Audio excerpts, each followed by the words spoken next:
Walang natatanggap na order ang Armed Forces of the Philippines mula sa pamahalaan hinggil sa pansamantalang pagpapatigil ng kanilang pagpapatrolya sa West Philippine Sea.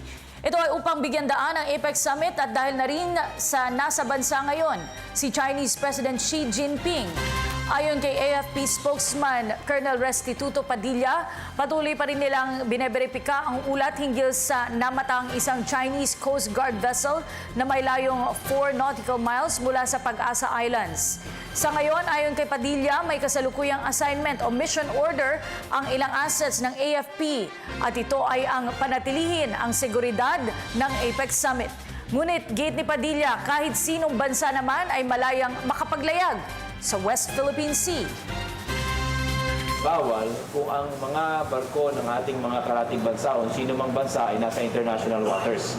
Karapatan po yan ng mga barko o anumang lulan pang dagat na mapunta o dumaan sa mga international waters or passageways na naka-designate.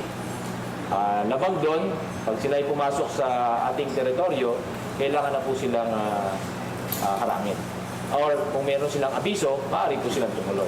Wala naman pong lumalabas pa sa ating monitoring na may lumalabag sa inilagay nating no-sail zone at saka sa ating territorial waters.